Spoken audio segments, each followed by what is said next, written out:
นางอนัตตาวิปัสสนาภาวนาหาหันยอดธรรมอนัตตา2 ชั่วโมงเต็มก่อนนี้นางปฏิบัติกุกรรมในเขาพร้อมกันไว้สาเยตนา3 เจ้าก่อนพุทธังที่พุทธาเจ้านั้นผู้เจมีเฮาคาไว้คาออกสาธุธรรมังที่ธรรมานาตาเจ้านั้นผู้เจมีเฮาคาไว้คาออกสังฆังยาริยาแปดเจ้านั้นผู้เจมีเฮาคาไว้คาออกต่อสืบกาเฮาติเลยดูคันธาเปิงดีพระตราสังขากรอิมาหังอัตตาภาวังพุทธัสสะปาริจาสามิกาติอันธาพาเปิงพี่แยมในดูตันพุทธาสาวเฮาออกอิมาหังอัตตาภาวังธรรมัสสะปาริจาสามิกาติอันธาพาเปิงพี่แยมในดูตันธรรมะสาวเฮาออกอิมาหังอัตตาภาวังสังคัสสะปาริจาสามิกาติอันธาพาเปิงพี่แยมในดูตันอาริยสังขาสาวเฮาออกต่อสิกว่าเฮาก็อ่อนกันเนาะผู้หลวงที่ปุญญาก็ปันโตอริยเจ้ากุเจ้าก่อนอริยเจ้ากุเจ้าค่ะในยามเมื่อไหร่ก็ดีอันข้าวอ่ำหูเสเลตั้งกามลงสามเปิงไหลวนพิษไหลลาพิษไหลเหตุพินมาเจอนานแค่นดอปดปล่อยวางความบันขาวเขาอย่าให้เป็นอันตรายลงอันเหตุตามาโผนิปานันสกันติคโนมโนกัมมังวสีกัมมังกายกัมมังแสมมุเรวนพิศลาปิตัวเอพิมาติอาริยะเจ้าภูเจ้าสวรรค์พ้นความไม่ถินไม่ใช่นำกองการนั้นขินในยามในจึงข้าวก็บินเสียสมมาเขาปวุนทีวิสิตาธรรมะตังโดอาริยะเจ้าเขาภูเจ้าสวรรค์พ้นความไม่ถินไม่ใช่นำกองการนั้นขินในยามในจึงสังวาเจ้าเขาภูเจ้าภูบายกิเขาภูก็ภูคนแสมมุเรวนพิศลาปิตัวเอพิมาติตนตัวสาวตั้งหลังนั่นในสังพยามมุเรนั่นในสังในก็ภูสังเป็นอันตรายเหตุมรรคผลนิพพานเจ้าไหวใส่ให้ทัศนานสีภาวตระปันยาได้เป็นอันตรายให้จำมาผลนิพพานตอนนี้กว่าวันตามเมื่อตาเฮจงกันอาหันทุกข้าทุกข้าเป็นอนัตตาเยาเดียวอนัตตาตาเปอัตตาที่วิจิกิสาเกลียสานั่นเลยมดสิ่งเก่งหายกว่าในภาวะสัตว์ในอังแผงมันคือเลยห้าไหวผลยันห้าขามปุยนิพพานก็เย็นขันภัยสกรรมหลวยตาเนาะสาธุไล่กันนามนาตาวิปัสสนาภาวนาหันยอดทำอนัตตาในไหนวันตั้งสู้ในก็เรานำขาไก่กุดขากว่าถ้าต่างขาซ้ายก็ไรอำนั้นขาซ้ายถ้าต่างขากว่าก็ไรมือสองคอนต่างตักก็ยาไว้ตัวสื่ออีบีเคียงน่ะอีบีย้อนย่านน่ะตัวยาในเฮาลาหูเนอเปิดหูยามปิญญารับตาเนอเปิดตายามปิญญาอยากตัวเองมันนอวิญญาณธาตุใสเรียนผู้นั้นอันไรเสียอันในที่มันพูดก่อเกิดขึ้นเปลี่ยนมานั่นคือเอาหมอวางเป็นอนัตตาเลยอ่อนดาวไปหันเสียไปหันตุกข้าเบปองใส่เนื้อหน้าตาเธอก็ด้วยดีลมเธอแสเขาออกอ่อนตั้งเธ thôi sẽ khâu yao yao thôi sẽออกยาวๆthôi sẽ khâuลึกๆthôi sẽออกลึกๆเข้าเกิดออกตายเข้าเป็นออกลูกปองเกิดเวียกไอ้นี่แต่ว่าเขาด้วยหลอกหลายๆนี่เขามีอย่างตั้งหันสื่อใจอย่างตั้งวนสื่อใจหันเฉพาะที่มันนำอู้เปิงไรเนี่ยเอาตั้งแต่ซีโอต่อไปกินได้มีอะไรพ้องหลังในที่ว่าเป็นเฮามีเฮาป่นดีป่นเหลินป่นวันมาต่อถึงเมื่อเดียวมันเกิงมาของกูมือกูกิ่งกูข้าวยามอาสาเขาก่อนนำขึ้นมากูวันอาสามนำเก๋ไม่เอาซ้ำหนุ่มห้ำใจเท่ามากอ่ำใครเท่าก็เท่ามากอ่ำว่าอะไรอนัตตาใครเป็นก็ดีเป็นลองตั้งเสียตั้งไหมนั่นว่าอะไรตาใครตายเนี่ยก็ดีเลยตายว่าอะไรอนัตตาลองตั้งเดียนเฮาวนตั้งเดียนเฮาความมามืออยู่เนี่ยเอานั่นเนี่ยเป็นตารามากก็เดียวคนเลยลองตั้งหันเนี่ยลองตั้งวนเท่านั้นถึงหมันเมียนถึงวนหมันเมียนหันหมันเมียนจังหวะมันเป็นสมาธิที่สมาสังกัปปะนั้นลองตั้งหันหมันเมียนวนหมันเมียนเนี่ยอะไรมันเป็นคอนลำลองเปิ้นเสียพอยังถึงมีลองตั้งหันหมันเมียนวนหมันเมียนอยู่ในซื้อเนี่ย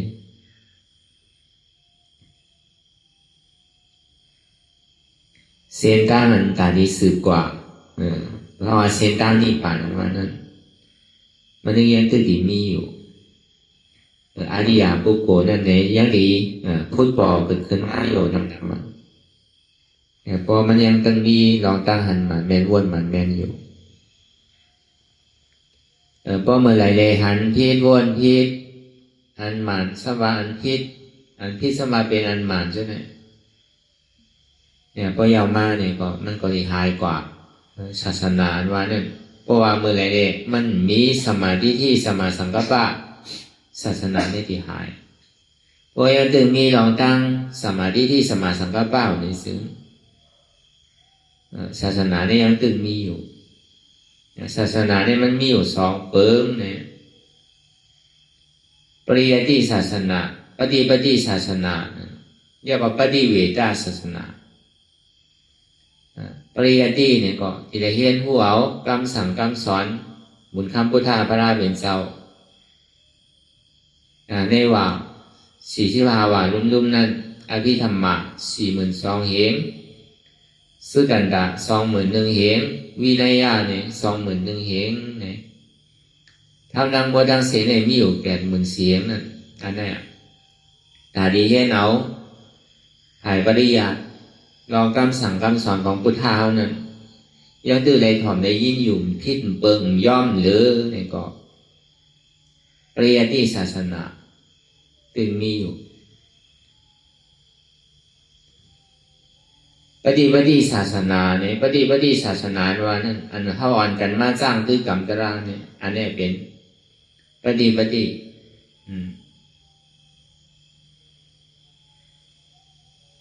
จังหวะทอมันเข้าใจดีเอาอีดสร้างตื้อกรรมนำเนี่ยอันนี้เป็นปฏิเนี่ยปฏิเวทท่านั้นพอจอดถึงกว่าเพราะว่าเป็นปฏิเวทท่าโสดาปฏิโพสตกามีโพอนาคามีโพอราธาโพเนี่ยอันนั้นพอกว่าถึงดีการดีตัวเจ้าเก่าสุดเซงกว่าแล้ว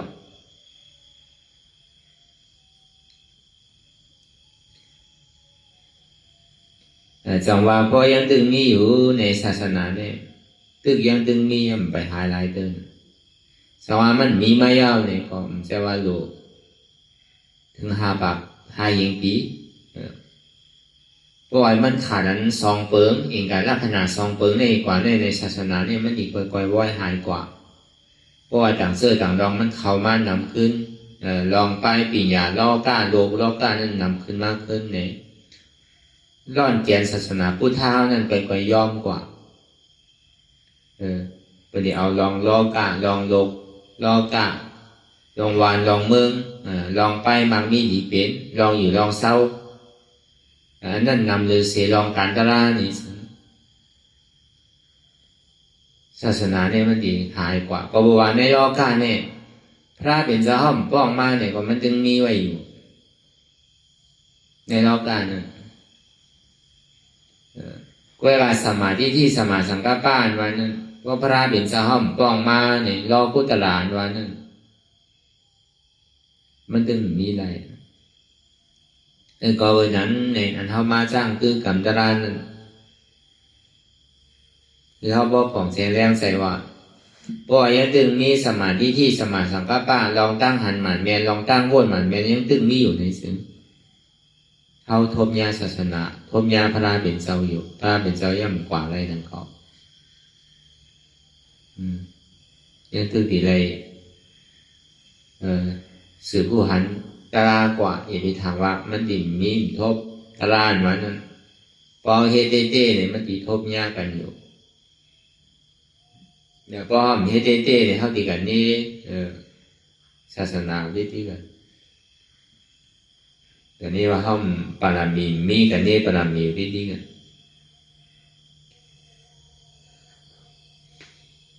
แต่พอเฮเตเต้มาเนี่ยในปารามีในห้องนี่มันดีหัวอ๋อมันอยู่ในกล่อมไปฮัดเฮเตเต้เถอะก็ขอเฮเตเต้เนี่ยอาบิไลอยู่พอมีใส่ที่นั่นก็แค้นเดือดีมีข้าวยามแมวสัมเฮ็ดนั่นแกมีตื้อตาเนี่ยสัมเฮ็ดจ้างตื้มคำจังว่าคนเราเนี่ยพอผู้ดีผู้ไล่น้ำเนี่ยก็ลองจ้างตื้อกันเนี่ยมันเก๋กว่ากระบวนการมันก็นำจอมจังว่าการศาสนาพุทธะเนี่ยพระเป็นเจ้าแตกไว้สื่อแตกเนื่องไว้สื่อเนี่ยเมื่อหนังก้นหูปีดากาสามกองก้นกาย่ำไปได้มักไรโผล่นั่นเนี่ยมันเหมือนหนังก้นกินซังเลี้ยงโวอ่ะเนี่ยมอหูอยู่ลองปริยัตินั่นปีดากาสามของนั่นก้นกาโดเจ้าเขาไปสร้างไปตื้อกำไปทบไปย่าเนี่ยมันเหมือนหนังก้นกินซังเลี้ยงโวก้นทำได้กินนมโวอ่ะก็ในคนอันสร้างตื้อกันตรานั้นก็เลยมักไปผูกปะเป็นโสดาปฏิมาโสดาปฏิโพสลกามิมาสลกามิโพอนาคามิมักอนาคามิโพอราธามักอราธาโพนั้นคน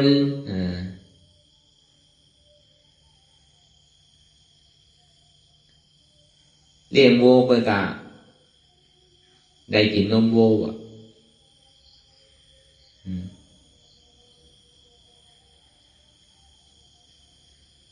เหตุการณ์การที่ได้กินนมโวอ่ะหู้ว่า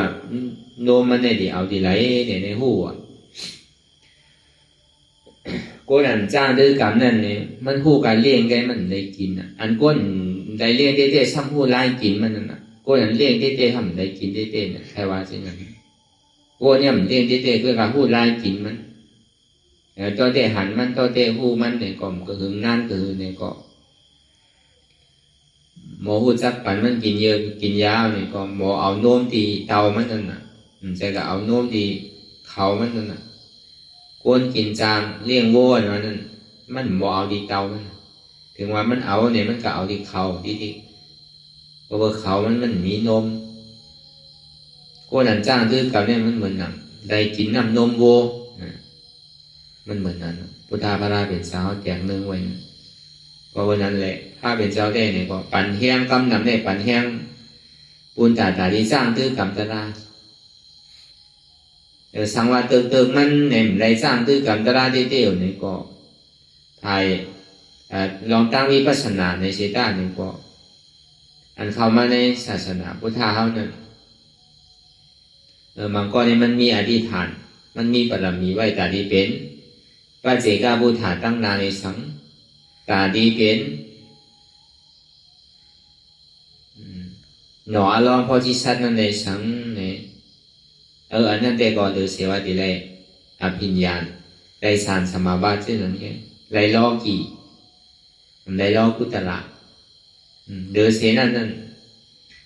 ตีเกศส่วนมานั่นเนี่ยที่ไรเป็นซอดาบานปิกอาเบสิผมมีไรอันนี้เป็นยังไงที่พุทธาพระเป็นเช้าที่อันเข้ามาในศาสนาพุทธานั้นคือไรเช่นนั้นเนี่ยที่ย้อนที่ไปมันเนี่ยคือไรเป็นอาราธรรมะครับผมพอจอดถึงนี่ป่านนี้ก็ยินบอกกันได้หน่อยได้เสียนี้คือการว่าเข้ามาในศาสนาจ้างตื้อกรรมตระบุญใดยังงานพุทธาพระเป็นเช้าเนี่ยก็เบิกป้องเมื่อไรเนี่ยไปออกพ้นม้วนหลอดในออกข้าลงสีเนี่ยนั่นมันดีไรทุกข่าวมันทุกข่าเนี่ยเป็นสีภูมิเนี่ยก็ตาที่เกิดขึ้นเป็นก้นเป็นผีเนี่ยมันดีทุกข่าทั้งหมดอันเปียวอันโบในเปียวที่ก็ทำโมอินนั่นก็ว่าเป็นผีเป็นสางก็ยังดีทุกข่าอยู่กว่าในขายามอายุว่าสางนี่มันงำหนารู้ก็เป็นผีเป็นช้างเลยสามารถปล่อยแบบมะม่วงเสียมันโดยเกิดเมืองกวนเมืองผีเมืองช้างนี่แหละพอถึงนี้นี่ป่านนี้ก็เย็นก็เย่ากว่ามันโดยได้เวียแบบของนักหลงนั่นป้อมเป็นนั้นในที่ได้แบบไว้อยู่เป็นผีก็ที่ได้แบบคันหาของผีอยู่เป็นช้างก็ที่ได้แบบคันหาของช้างเนี่ยแล้วก็วันนั้นแหละพระเป็นเจ้าจึงดีวายาวาเทียงสอนยาวสอนเทียงนั่นนี่ก็เขาก็นั่นเลยเขาก็ดีจอมเสียนดังสายดาพุทธาเขานั่นยังไงนั่นสูงสุดเจ้าเขาเนี่ยมันมีสังเนี่ยอันสูงสุดได้เป็นการวิปัสสนาการหันเสียจากตาราง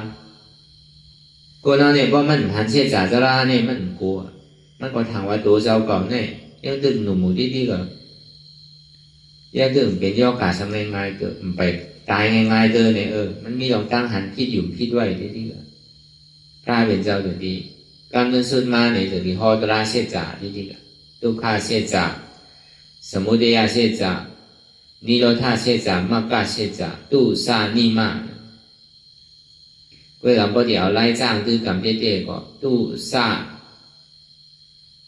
มานี่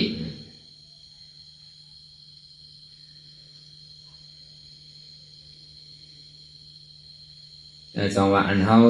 คือพอตื่นพอหูตัวแลเนี่ยอันเขาหูกว้างมาต่อถึงมือเดียวเนี่ยตั้งหลังพ้นมานั่นเกิดไม่เอาเท่าไม่เอาเปลี่ยนไม่เอาจำดีตายเนี่ยอันนี้เป็นทุกข้าเสียสะเลยทมยากันก็เลยผ่านยันกันผ่านที่ก็ผ่านตายนี่ก็เป็นทุกข้าเสียสะsau nàyอยู่จะมีมอมโกเดียนห้อมหักมั่งเซิร์ฟในก็เป็นทุกข์เป็นทุกข์เสียจากอันเนี้ยการเกิดเท่าเป็นตายเนี่ยเป็นทุกข์เนี่ยพระเป็นเช้าพอไว้นั่นมันสำรูปที่ไหนมาล่ะลองตั้งเกิดตั้งเท่าตั้งเป็นตั้งตายเนี่ยย้อนไปสังในซ้ำที่ไหนมาเกิดเท่าเป็นตายเลยทุกข์ที่ละมันมีดีมามันเนี่ยดีมามันได้เป็นสังละเป็นตัณหาพอเปิดอวิชชาในตัณหาในตัณหาเนี่ยมีโลภะโทสะโมหะมานะทิฏฐิในกิเลส10ตัวเนี่ยไอ้ก็เปิดอันนี้เป็นเงาอจ้องมันเนี่ยที่เขาเลยเกิดเท่าเป็นตาย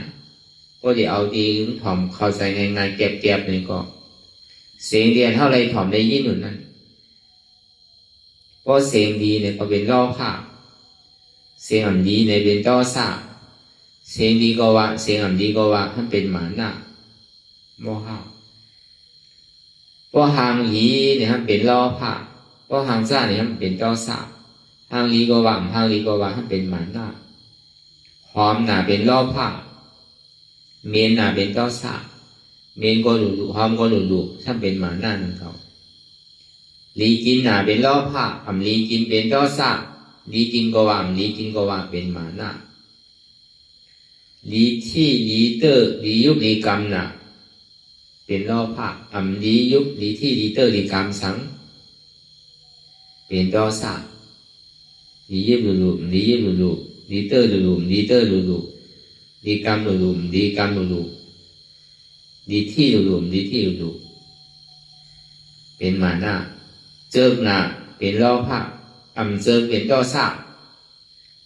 เจิกก็ว่าเจิกก็ว่าเป็นมานะอันเนี้ยลองเสียงลองทางลองอายลองอายาสะลองการตุ้มเตอลองอานามันนะใจเรียนได้ท่าพูดนั่นมันก็เป็นธรรมดาของมันซึ่งในป่วยกะผู้จะได้ถอมยินอยู่นั่นเจอเสียงอันดีตาจะได้หันอยู่นั่นเจอทางอันดีผู้หลังจะได้โน้มนั่นเจอกันหอมส้มเตียนกินอยู่นั่นเจอกันเบี้ยวดีกินตัวเรียนเท่าไรที่เตอร์นั่นนะเจออันโน้นอันอ่อนเจออันเรียนเข้มใจนั่นซ้ำเจอติดถอมเย้าเจอเย้าหันเย้าเจอเย้าโน้มเย้าเจอเย้ากินเย้าเจอเย้าที่เย้าเจอเย้าเจอเย้าว่าหมออินถอมเย้าใครถอมติดหันเย้าใครหันติดโน้มใครโน้มติดกินเย้าใครกินติดที่เตอร์นุ่งเย้าเนี่ยที่เตอร์นุ่งติดเจอเย้าเนี่ยก็ซ้ำเจอติดมีมืออินนี่บอกเมื่อนั้นน้ำปังลายเตเมื่อนั้นน้ำปังลายวะ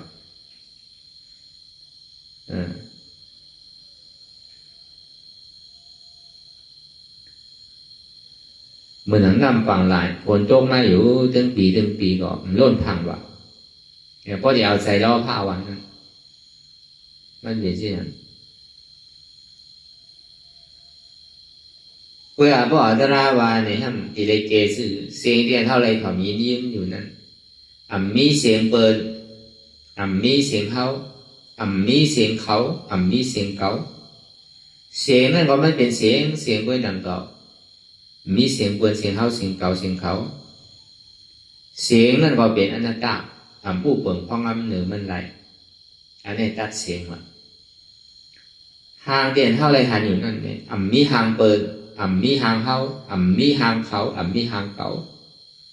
มีหางก้นมีหางสตวามันเป็นลองปีเงียบมดเป็นอย่างเก่าที่อย่างเรียกว่ามีเนี่ยสังว่ามันมีคอทานซึ่งนั้นสังว่าไพ่เผาไปแล้วก็มันดีจังกับมีอย่างละหรือเสียฐานเงี้ย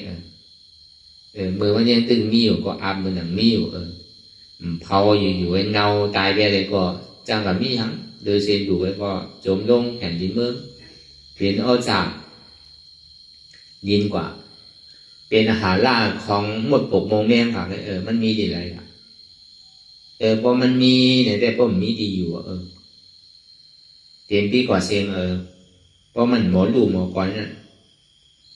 พอเต็มในชัจวาลาหมดเราก็เพราะว่ามันมีน่ะผู้หลังเตียนเขาโน้มยี่หนุนนั่นมีอายเปิดมีเสียวอายเขามีเสียวอายเขามีเสียวอายเขา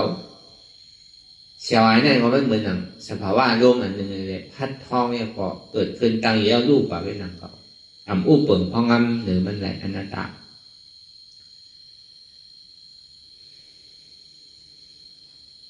ลองกินลองวานั่นเนี่ยก็เหมือนนั้นหนังเขา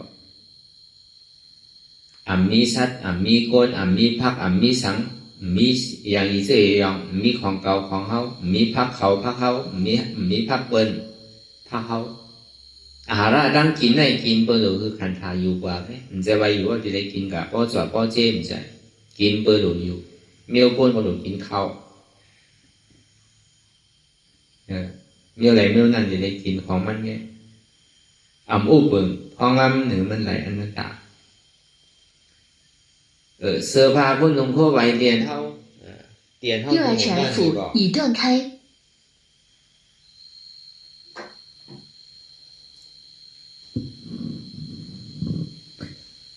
เสื้อผ้าเตียนเท่านุ่งเข้าไว้อยู่นั่นเองก็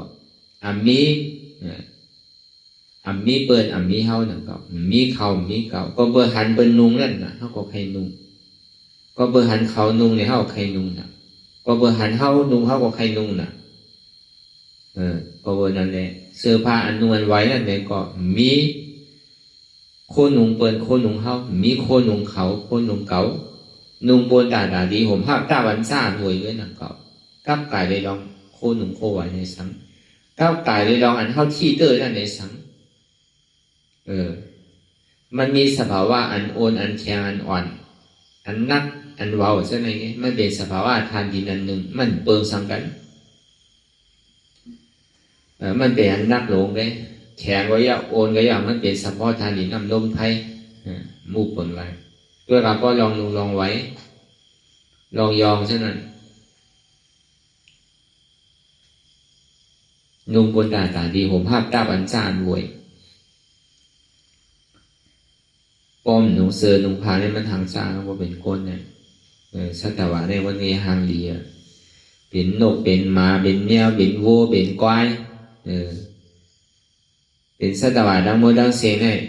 มันก็หางดีดูดีตัวหางมันนะเวลาโกนเราเนี่ยวนด้วยอย่างเดียวเพราะมันมีเสื้อผ้าคนนุ่งเข้าไว้เนี่ยมันดีตัวมันดีหางชาติตึงดีดูดีตัวอีกนั่นน่ะมันตึงแคมเดียวอีกดีดูดีตัวอีก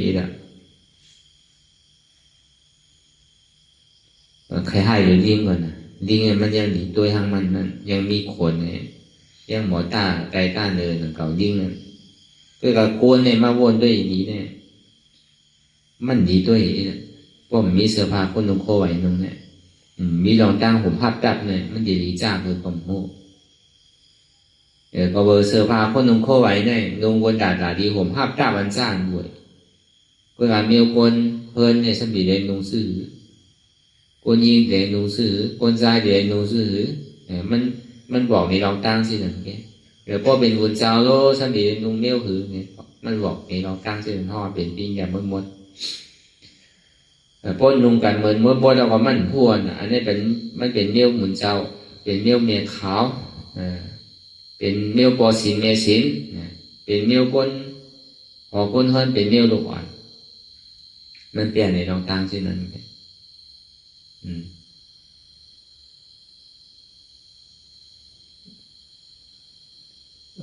เวลาการบึงการโมดังเสียงเนี่ยมันส่งมาดีใจเสียงเจอข้าเนี่ยก็เป็นใจผู้เจอข้าเนี่ยก็เป็นใจผู้เจอก็หลุดเจอก็หลุดเนี่ยก็เป็นใจผู้ใจเนี่ยเป็นเงาเสียงหูเนี่ยมันได้ยินเสียงแกมันหูว่าดีถ่อมเดียดีถ่อมมีใจกันหูว่ามันดีถ่อมกานั่นก็นั้นนั่นเก่ามันหูว่าอันทางแกอันเจอเนี่ยมันมีดีใจผู้หลังเดียนเท่านมนั่นเนี่ยก็มันหูจักนมเช่นไปอันหอมได้เม็ดเนี่ยอันเจอนั่นเนี่ยมันมีดีใจเขาอันดีกินดีกินนั่นเนี่ยก็มันมีเดียนเขาเจอใจเจอใจอันนี้นุ่งดีที่ดีเตอร์นั่นเหมือนนั่นนั่นเก่ามันหูจักที่เตอร์หลายก็การหูจักว่าดีเลยดีโน่นในแข็งเนี่ยดีนุ่งดีไว้เนี่ยมันมีดีใจเขาเสียงว่าวันนั้นเนี่ยใจเนี่ยเป็นเงามันมัวเสียงจังว่ากูเจอกูลองนั่นอันเข้ามาในการตลาดนั่นปีกหูปีกตาปีกหูหลังปีกซบปีกโตอยากก็เปิดใจอันเดียวไหมลองกูเจอกูลองนั่นคือห้องว่าในอายุกรรมกงนั่นอันเท่าเรามาวนอยู่วนตั้งหลังของตั้งหน้ากำปอยกับวนสังเนี่ยมันเอาลองเสียงลองห่างลองอายลองอายสาลองการตุ้มเตอร์ในมาวนมันหมด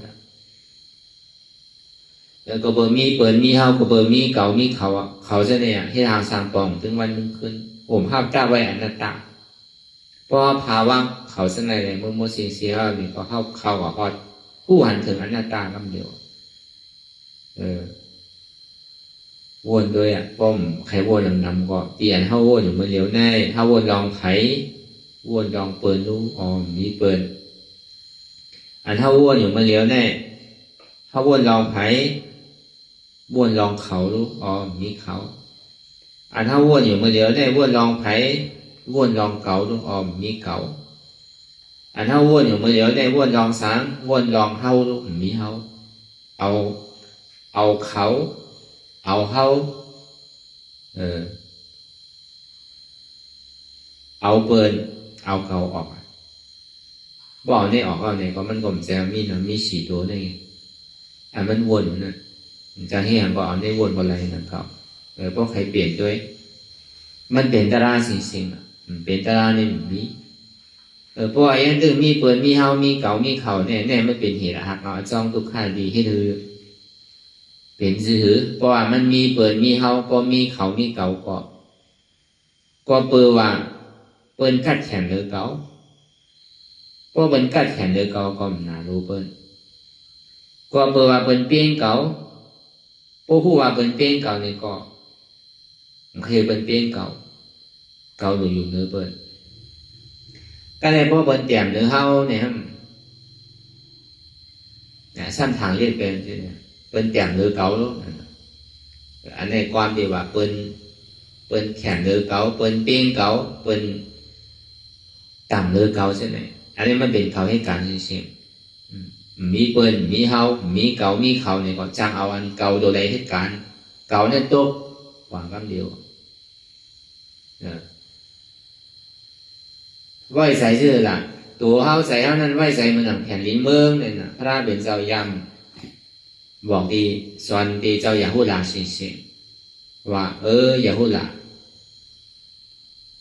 ที่ได้ไหวใส่มันหนังแผ่นลิ้นเมืองตัวเฮาใจเฮาเนี่ยก็นั่นแหละพระเป็นเจ้าได้สอนยอดเบอร์สังเจ้าอย่าพูดลาเนี่ยเป็นลูกชายหักพระเป็นเจ้าทุกโขมันทางใหญ่ว่า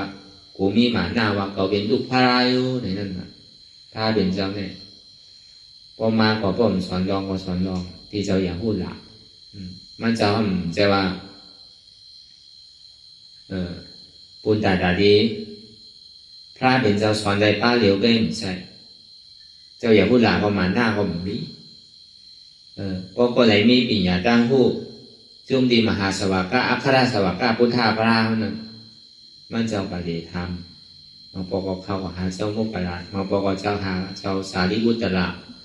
เจ้าอนันตะเจ้ามหากัสสปะเจ้าอนุรุทธะเขาใช่ไหมก็ทำที่ลองตั้งตารางเป็นหือมีหมาหน้าถ้าเป็นเจ้าใกล้บอกใกล้สอนว่าที่ได้ไหวใจเมื่อหนังแผ่นดินเมื่อหัวใจเนี่ยเจ้าเมื่อสังในแผ่นดินเมืองนั้นฉันได้ไหวใจเมื่อหนังแผ่นดินเมืองนั้นก็แปลว่าแผ่นดินเมืองนั้นลองรวยลองทางลองจ้าลองเอ็ดเสร็จเหมือนเขาล่างวานเหมือนเขาสุขีสุเยียวใช่ไหมเนี่ยทองร่วงแผ่นดินที่รู้อันตัวอันเนาใช่ไหมเยียวยาเยียวยาใช่ไหมเอาวุ้นร่วงแผ่นดินที่รู้มันพอใครเผาก็เผามันเนี่ยใครขุดก็ขุดมันเนี่ยอันตัวอันเนาเนี่ยก็เป็นพูดใส่มันอยู่เสียใครให้ถือก็ให้อยู่เสียมันต้อนป้องต้อนหลาต้อนข้างไผ่แบบเพียนในเมืองเนี่ยดีก็ฮับจ้าก็ฮับไม่ก็การอะไรฮับตึงป้องข้างอีกบอกว่าใจเขาเนี่ยได้ไหวใจมันนั้นว่ะมาหน้ามันจะมีตกว่ะก็วันนั้นแหละอันเท่าไหร่มาจ้างคือกรรมตรานั่นคือเขาพอได้ผู้เชี่ยวชาญวันนั้นอันนี้เขาว่าลองตั้งอาจองเหตุทางเราอาจองที่เหตุเขาไหร่มากเกิดเท่าเป็นตายเพราะห้องถอดความตัวได้ออกไรในซึ้งการที่เกิดเท่าเป็นตายทั้งนาได้อ่านนับขับแล้วกัดการเลยเขาอะไรมาทมยาศาสนาพุทธาพระเป็นเจ้าสั่งถูกเรียนได้พระวาจาปันได้เลยเพราะมีลองตั้งข้าราชการมีลองตั้งคัดใจเล่นหย่อนย่านตั้งคัดใจในซึ้งที่ได้ทบด้วยการสั่งว่าเขามีลองตั้งคัดใจเลยจ้างทื่อกรรมก่อนต่อโจสุดป่าเนี่ยในซึ้งเลยผู้ว่าพอเขาตายเอาเกิดมาทางนั้นเขาจอมดีทบมือความโหพอเขาทบว่าเนี่ยก็ปองเขาดีซุ่มสั่งว่าเขากัดตรงในเมืองละลายเนี่ยมันง่ายๆรู้1 วันเขาเนี่ยก็อ่าน60 ล้านปีเนี่ย1 วันเมืองละลายเนี่ยพอ10 ล้านปีในศาสนาพุทธะเขาหายเอานะโทษว่าก็สั่งว่าป้วนออกโมนาไลเกิดขึ้นมาเนี่ยก็มีโทษว่าศาสนาจังกาทองไว้ยิ้มจังกาหางอาหารได้เลยก็เบอร์นั้นในพระวาจาเนี่ยตั้งหลังป้วนมากก็คือมันยาวกว่ากุยการในปัจจุบันเนี่ยนะการตั้งนั้นนั่นนี่ต่อโจสุดปันเนี่ยเขาดูมีลองตั้งคัดใจให้ลองการตั้งวิปัสสนาที่พุทธาพระเป็นเจ้าเขา สั่งสอนไว้นั้นยังอันมันเจ้าคืออันเท่าว่ามีแน่สตวรรค์ทั้งหมดทั้งสิ้นคือพอออกป้นมนดอดถึงยอดดีไปห้องอมตะหานิพพานนั้นแล้วพอมันพอจอดถึงวันซึ่งนั้นแล้วนี่เพราะว่าในโลกาทั้งหมดทั้งสิ้นเนี่ยมันเป็นอนิจจามุนมนย้อนบอกว่ามันเป็นอนิจจาสิ้นๆเนี่ยมันจะนี่เป็นทุกข์ย้อนบอกว่ามันเป็นทุกข์เนี่ยมันจะนี่เป็นอนัตตานั่นทีเดียวเขาก็เลยยอมรับสภาวะเพิ่งเตมันแกอันเดียนเขา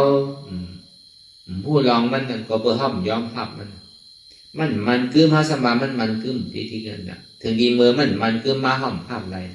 พอห้อมภาพแล้วพอเขาทุกข์เขาก็เฮ็ดกับกาวากาเป็นอันเขาเฮ็ดก่อนนี่มันใจเป็นรองดีไม่เป็นรองพิษนะเพราะเป็นนั้นในทางว่าดีหายซ้ำหนาหรือเก่าทางว่าดีสามหนาหรือเก่านั่นนะก็เพื่อว่าขันพิษวนพิษนั่นนะเขาสันถามว่ามันเป็นอันเดียวมวลเสื้อที่เนี่ยเฮ็ดสื่อก็ยาวกว่าตั้งไหนไปกว่าตั้งไหนก็ยาว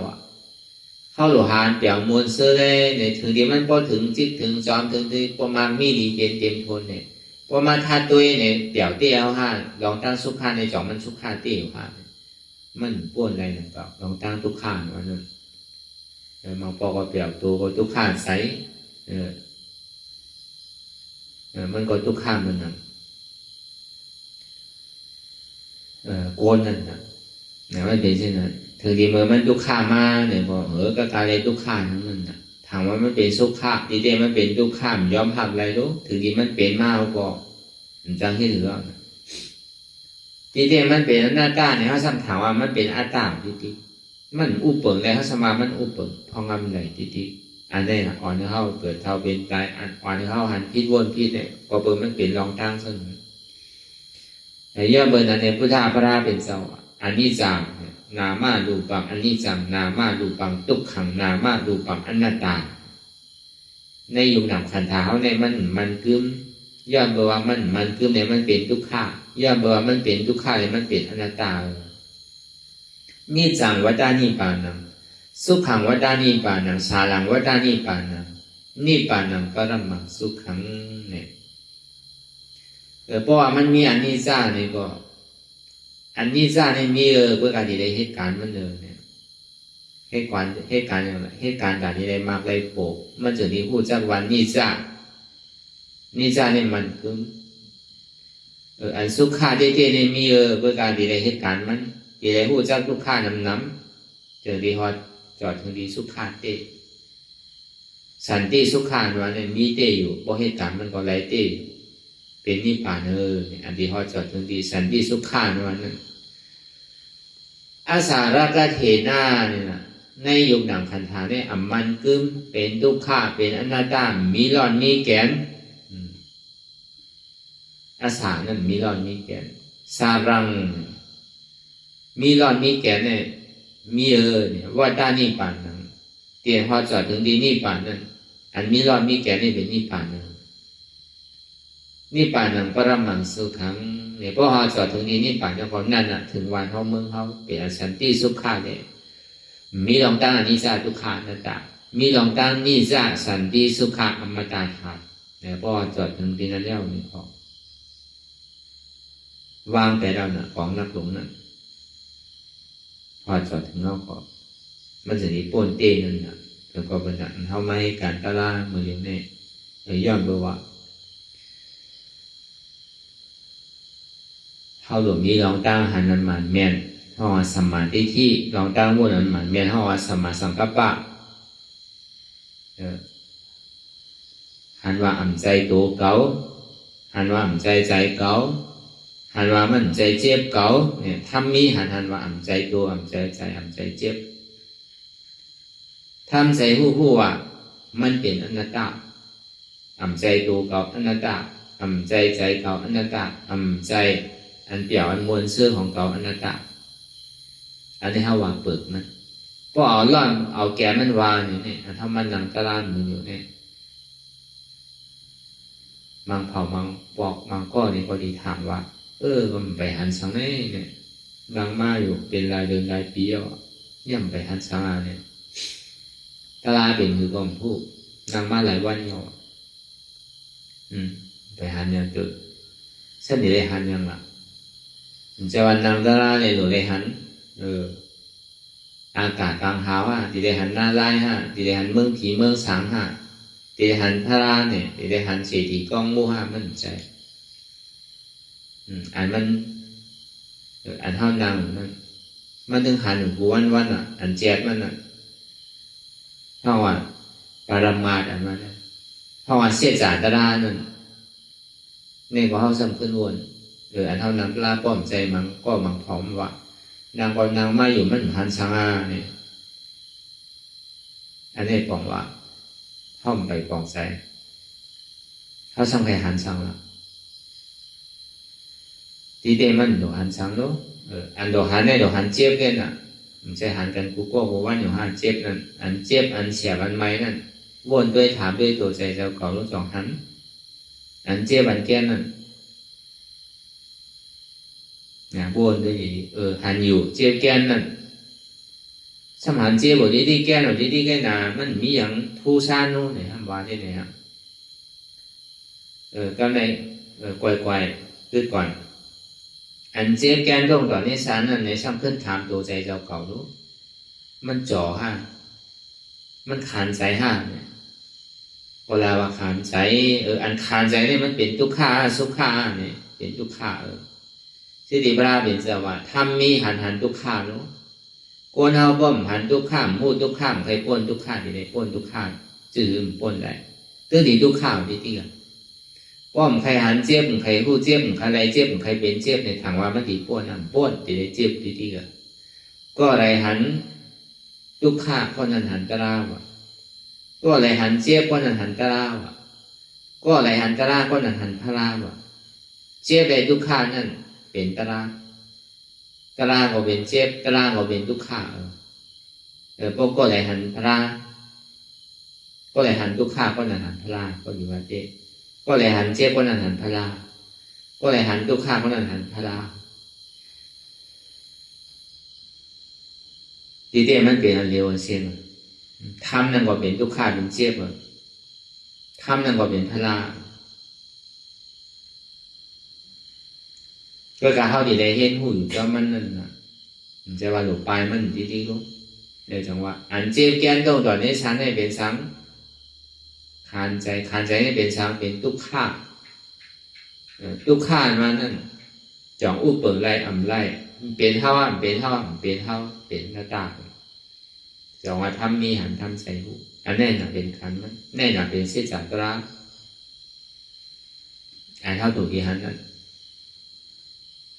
ทีเดียหันช้างในทำมีหันเนี่ยนะพ่อท่องหันช้างหันทุกข้าทำมีหันช้างหันเจ็บทำมีหันช้างหันเจ็บแกนต้มตอดเน็บซานสันไว้โคมไตไม่กัดอ่อนแข็งสู้ถุงจับยางจึงหยอดเป็นลูกทำมีหันช้างหันว่าอ่ำใจหูเก๋าอ่ำใจขาเก๋าอ่ำใจมือเก๋าอ่ำใจตูเก๋าอ่ำใจต้องเก่าอ่ำใจโคนเก่าอ่ำใจเอ็นเก่าดูเก่าอ่ำใจเก่าเจ็บในก็อ่ำใจเก่าอ่ำใจพิษเปิดมันเป็นพิษเก่าไว้ทำมีหันทำใจผู้นั้นโน้ซ้ำผู้ซ้ำผู้ว่ามันเป็นอนัตตาเจ็บนั่นเป็นอนัตตาทุกข้านั่นเป็นอนัตตาเจ็บเป็นอนัตตาแกนเป็นอนัตตาโต้งตอดเนชานเป็นอนัตตาไม่กัดอุ่นหนาวเป็นอนัตตานักบอลอ่อนแข็งสู้ถุงจับยายเป็นอนัตตาอ่ำใจหูเก่าอนัตตาอ่ำใจขาเก่าอนัตตาอ่ำใจแอวเก่าอนัตตาอ่ำใจต้องเก่าอนัตตาอ่ำใจโกนเก่าอนัตตาอ่ำใจเอ็นใจดุใจเนื้อของเก่าอนัตตาแน่นอนเขาหลวงหันนั่นเรียกว่าหลวงได้วนชอบนั่นอันนั้นน่ะบอกว่าหันนั้นแจกเดินได้ก็มันเมียวรู้ว่าเรียกว่าหนุ่มว่าเทารู้หันเงินกูก็เนี่ยอันนี้บอกว่าอันนี้อันหันเงินแจกหันต่างเสื้อต่างรองเนี่ยหันแจกอันปลอมไม่รู้มันเตี้ยน่ะมันเป็นส่วนหลวงไม่รู้อันเท่าหันมันใจเป็นเตี้ยมันน่ะ ชวนเอาถึงวันไงน่ะอันเอาหันน่ะมันเป็นอันแจกอันของไว้เนาะอันเต้ๆมันอยู่ในในคำเดียวอ่ะหาเมื่อไรก็ถึงหันเหมือนนั่นอ่ะเพราะใครหันไวๆก็พูดได้ไปได้มั่นหนังเขาอันนั้นอ่ะเป็นอันแจกติดกับหันอันแจกได้อย่างละแจกเลยในเจ็บเลยในแจกเลยในก็มีอ่ะห้องทุกข้าเสียจากทุกข้าเนี่ยมันมีเต้นั่นน่ะสมุทัยเสียจากอันอีโกน่ะหรือทุกข้าเนี่ยเป็นสังเปลี่ยนเฮามาเอาเป็นเฮามีเฮานั่นน่ะที่ยุ่มย้ำบักมันมาเป็นโหเกาขาเกามือเกาตัวเกาใจเกาเจ็บเกาทุกข้าของเขาอันนั้นน่ะกองทุกข้าลงนั่นอัตตาสมาเป็นเกาอนัตตาสมาใจเกาอันเท่าวนมาใจเกาเนี่ยเป็นสังอ่ะมากกาเสียจากมากกาเสียจากเป็นสังเป็นเหตุหักเงาอจ้องแต่ที่ใดนี่ปานพอวนเป็นอนัตตาดีๆในซึ่งมันดีกับก็ตึกใส่อัตตาเราตั้งหันพี่ในหันมามันเป็นเก่าเป็นตัวเก่าเป็นใจเก่าเป็นเจ็บเก่าลองตั้งวนหมันเนี่ยนั่นสมาอ่ำใจโหเก่าขาเก่ามือเก่าตัวเก่าใจเก่าเจ็บเก่าอนัตตาสมาอ่ำใจเก่าอัตตาสมาเป็นเก่ามีสาธิที่มาเป็นเก่าสมาธิที่สมาอ่ำใจเก่ามีสาสังกัปปะสมาหนึ่งปันในพื้นปันในโต้งปันในค่ายปันในมองขิงมองข้าวมองยำเนี่ยพอก่อนเนี่ยมีสาสังกัปปะสมาสังกัปปะมันเป็นคือละอ่ำหนึ่งอ่ำพื้นอ่ำโต้งอ่ำค่ายอ่ำลายอ่ำเปิดตามึนตาอ่ำมองขิงมองข้าวมองยำอนัตตาแน่นอนตั้งวนมาเนี่ยสมาสังกัปปะเอาสมาธิที่ต่อตึกใส่สมามีสาธิที่เอาลองตั้งหันหมันแม่นั่นต่อตึกใส่ลองตั้งหันพิษเอาลองตั้งวนหมันแม่นั่นต่อตึกใส่ลองตั้งวนพิษเพราะเหตุการณ์ตลาดเนี่ยมันนี่ได้แค่กันในอาจองสุขานะว่าอนัตตาเนี่ยมันเหตุการณ์มันดีๆกันอัตตานี่แค่เหตุการณ์เลยมันก่อนก็ได้อย่างนี้ลืมข้อมใจว่าดูกว่าจอมไผ่มันเข้าดูคัดมันดีๆกันน่ะเอาใจมันว่าหนูคัดมันดีๆอันคัดมันอะไรเนี่ยเป็นอนัตตาเพราะคัดกับคัดมาโตป่าโตมาปักขี้เลยอัตตาน่ะปล่อยไปแล้วเขาน่ะพอปล่อยตัวแปดขาดไปแล้วเนี่ยก็อันเจ็บแก่เนี่ยหายไปแล้วอัตตาที่เต้มันเป็นอันคู่เป็นใจคู่ใจมันแต่ยึดยับกับมันไว้พอฐานคู่ตัวนี้ใจคู่ตัวนี้ขาดไปแล้วเนี่ยก็เวทนาใจนั่นก็ขาดไปแล้วพอขาดไปไม่แล้วเนี่ยก็พอถึงที่ไรล่ะมันขาดกำเดียวเป็นมากาเสียจากเกิดขึ้นมากนะมันเหมือนเขาแหวกของนักว่ะทุกข้าเสียจากนั้นเมื่อเขาตึงแหวกของนักกว่านั้นมันห่อเป็นทุกข้าเสียจากว่ะเมื่อตึงแหวกของนักเลยไปกว่านี้ติ๊กนั้นสมุทัยเสียจากผู้ว่า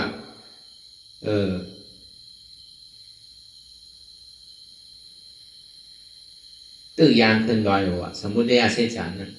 ก็เลยมากกาเสียจากนั้นมันจะไม่เอาวางลงหรอกว่ะพอวางลงเอาเนี่ยวางโลกของนักหลงเอานี่ก็มันเป็นมากาเสียจากว่ะมีโดยท่าเสียจากรู้เนี่ยก็คือเดียวนะพอวางขึ้นวางหลวงของนักหลงเดียนเขาว่าหามาตั้งถึงนั่นพอกับขึ้นลือก็ลือเศร้าก็เบียดของนักแนวลงนะพอลงเอาก็ลือเฮ่ยนางเนี่ยนอนเนี่ยอันนี้ห้องว่านิโรธาเสียจากพอนิโรธาเสียจากนี่ก็ห้องว่าเป็นผลอโจสุขังนะลองตั้งสามเปิดมันขึ้นไปแล้วนะทุกข้าเสียจากสมุทัยเสียจากมากกาเสียจากเนี่ยขึ้นไปแล้วพอขึ้นไปแล้วเนี่ยก็เข้ากับที่เป็นนิโรธาเสียจากเป็นผลอโจสุขังเหมือนเขาผ่าพื้นเหมือนเขาคูดหาโหมันนั่นน่ะเหมือนเขาย่ำหลุดคูดหลุดคูดติดๆอ่ะเพราะไรเอาไว้ยาวเมื่อเขาย่ำหลุดพันกว่าพันถึงมันเสียงตาถึงมันเสียงเพราะตาจะไว้ยาวน่ะมันหลุดพันนั่นน่ะมันเป็นนั้นมากกาเสียจากนี่มันเป็นเครื่องตัดก็การตัดที่ทับผลอโจมันเนี่ยมันเหมือนอย่างเขาเย่าโตกายเนี่ยเขาดื้อนั่นมีการสังเอาเขาหลุดรู้เฮ่ออันนั้นน่ะเป็นผลอโจสุขาห้องอันนี้ก็ท่าเสียจากแต่นี่ก็เอายาปียาเขาวนตัวนี้ดีวนยาวๆข้าวยามหึงอย่าไปว่าไพ่อย่าไปว่าเทิง tiền thao hẳn tiền thao vuông thao hẳn làถึงเข่งเป็นกันวุ้นต่อถึงเจียบปอสุดวุ้นต่อถึงทุกขาปอสุดกันต่อถึงอัตตาปอโตพูดขาดกว่าอะไรที่มันพูดก่อเกิดขึ้นมานั่นคือเฮาหมอวางเป็นอนัตตาไรไหน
ลองตั้งอันเป็นอยู่กุเซอกุยา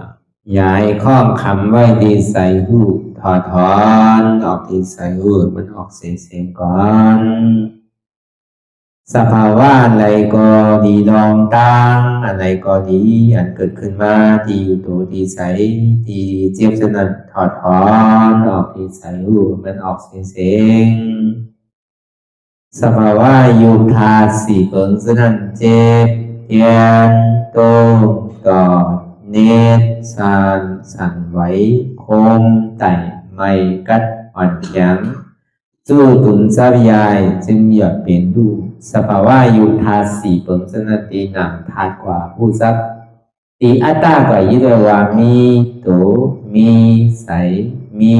เจ็บสนั่นเอาบ่วางเป็นอนัตตาไหล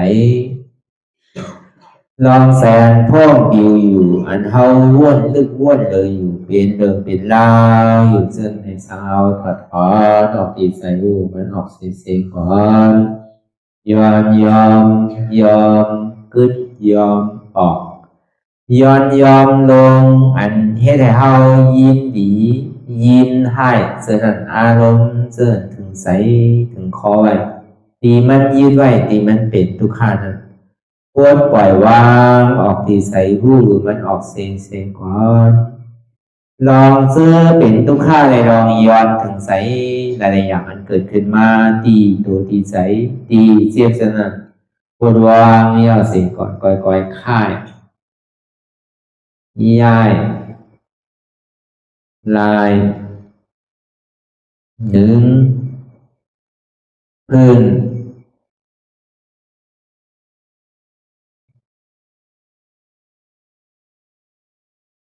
พยายามไหนก่อยเปิดตามืนตาลอยได้เป็นการปฏิบัติธรรมโคตรอายธรรมอันเกิดขึ้นที่โตที่ใสที่เจ็บอันนั้นโคนหาเหตุหาเงาพระจองทุกขันนั้น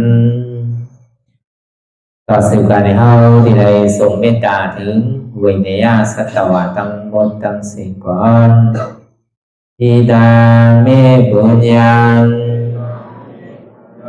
อาสวะคายังนิบานังวา